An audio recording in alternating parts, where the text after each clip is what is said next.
నన్ను బలపరచు క్రీస్తు యందు నేను సమస్తము చేయగలను.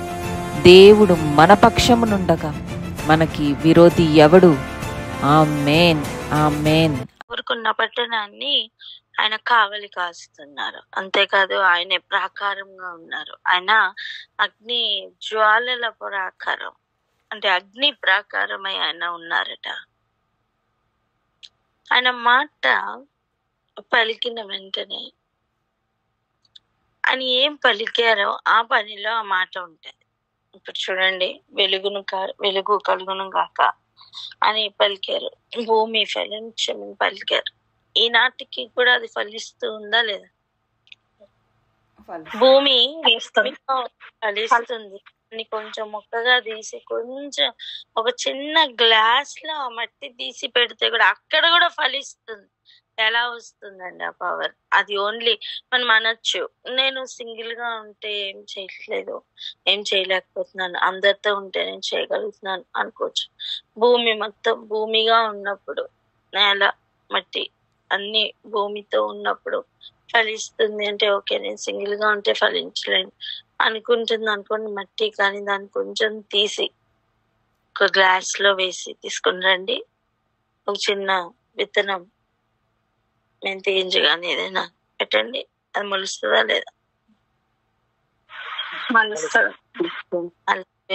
ఎక్కడి నుంచి వచ్చింది దానికి ఆ పవర్? నేల మొలిపించును కాక అని చెప్పిన ఆ మాటలో ఉన్న పవర్ రోజు నువ్వు ఎంత దాన్ని వేరు చేసి కొంచెంగా తీసి ఒక చిన్న గ్లాస్ లో పెడితే కూడా అది మొలిపించే పని చేస్తూనే ఉంది. ఆమేన్, ఆమేన్. అలా ఆయన మాట ఆయన పలికితే అది ఆ మాట నెరవేర్చే శక్తితో ఆ మాట కదులుతూ ఉంటది.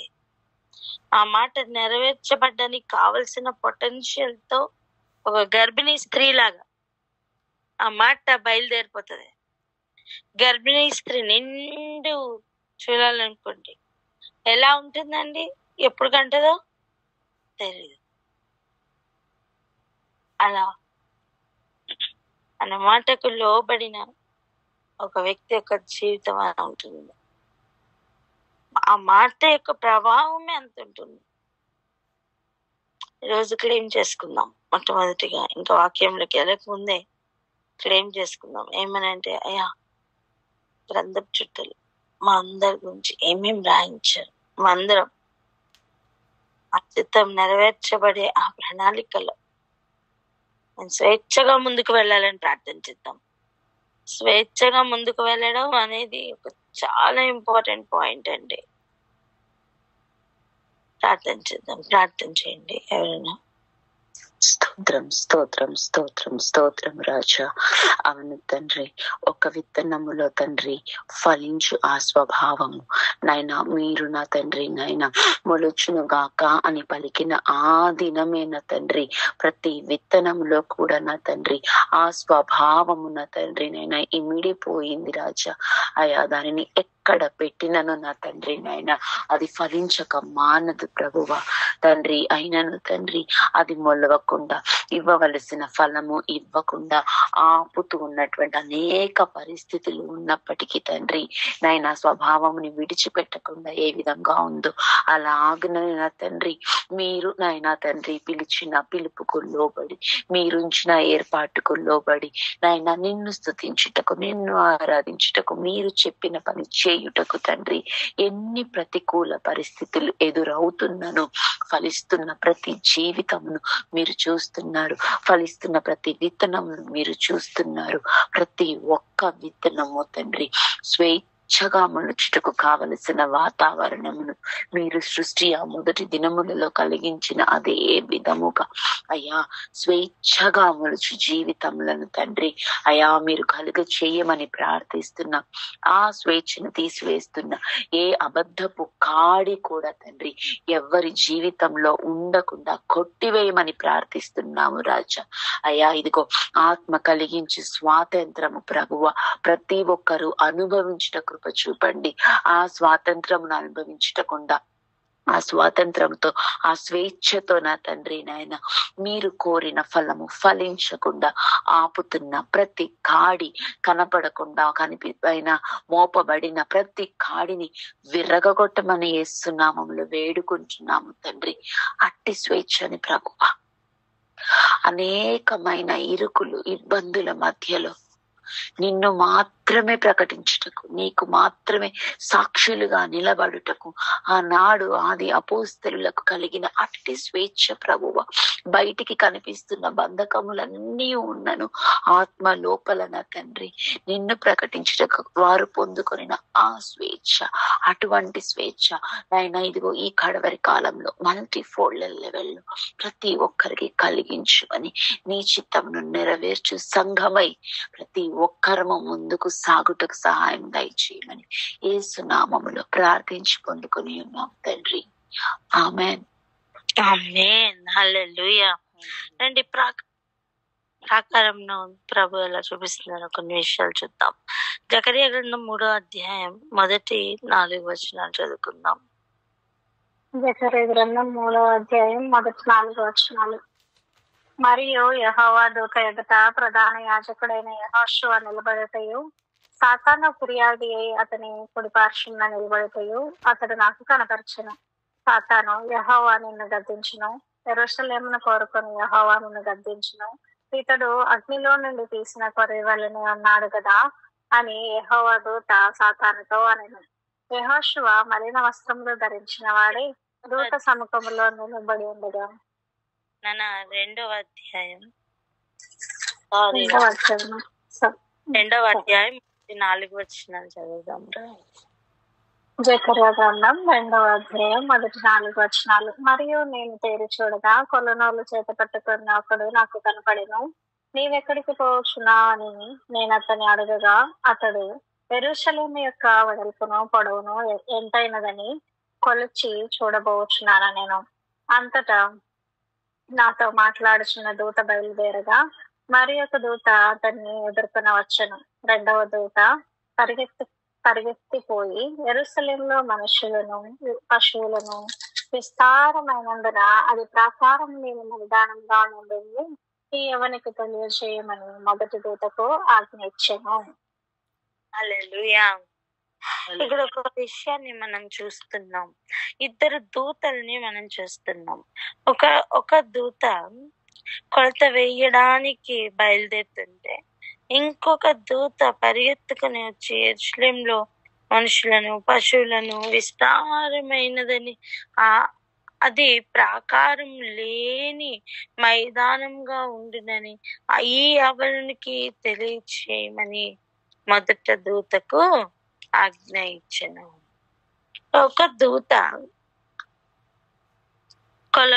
కొలకర్ర పట్టుకొని లేదా కొలనూలు పట్టుకొని కొలత వేసే దారం నూలు పట్టుకొని బయలుదేరుతుంటే ఇంకొక దూత ఈ యవ్వనునికి తెలియచేయమని చెప్తూ ఉన్నది.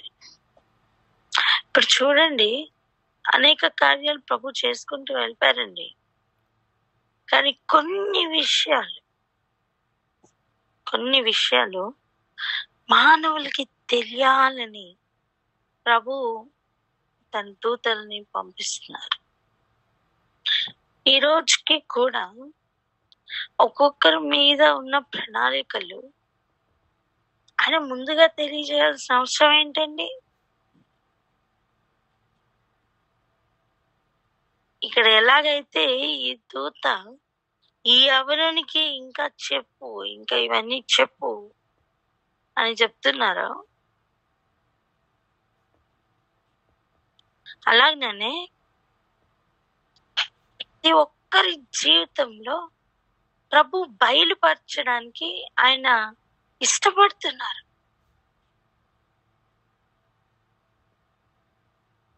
అందుకే ప్రభు ఇది చూడు అది చూడు అని, లేదా ఇది చెప్పు అది చెప్పు అని ఆయన దూతల్ని పంపిస్తూ ఉంటారు.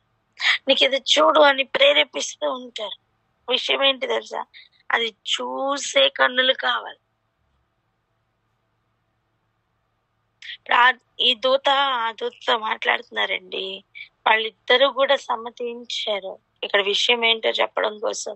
కానీ అది చూడడానికి జకరియా రెడీ ఉండాలి కదా.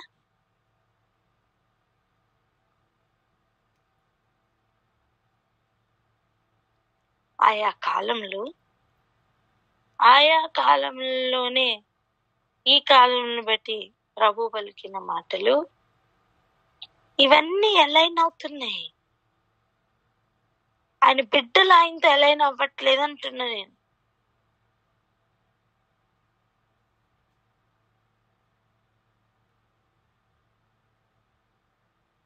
ఈరోజు ఒక్కటే ప్రార్థన చేసుకుందాం.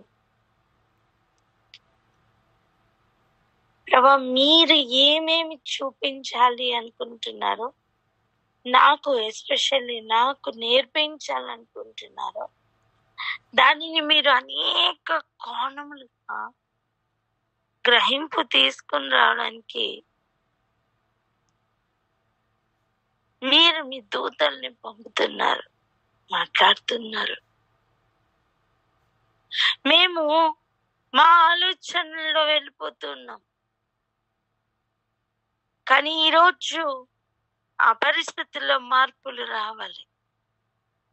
మనకే వినుబుద్ధి కావాలి, చూసే బుద్ధి కావాలి. ప్రభు ఏం చూపిస్తున్నారో దానిని చూడగలగాలి. వెలుగును చీకటి అనుకొని, చీకటిని వెలుగు అనుకొని, నీతిని దుర్నీతి అనుకొని, దుర్నీతిని నీతి అనుకొని ఆ కాలం చాలు. ఇక ప్రభు ఏది చూపించాలనుకుంటున్నా అడుగుదామండి. ఈరోజు ప్రార్థన చేద్దాం. ప్రభు, మేము ఏది చూడాలో, మేము ఎటు వెళ్ళాలో మా వెన్ను తట్టి మాకు ఆలోచన చెప్పడానికి మీ దూతల్ని పంపించండి అని అడుగుదాం. మేము ఏది చూడాలో ప్రభా, ఏది చూపించాలో మీరు మాట్లాడుకోవడానికి ఆ దూతలకు అలౌ చేశారు. అలాగనే మమ్మల్ని మా కుటుంబాలను నడిపించుకోవడానికి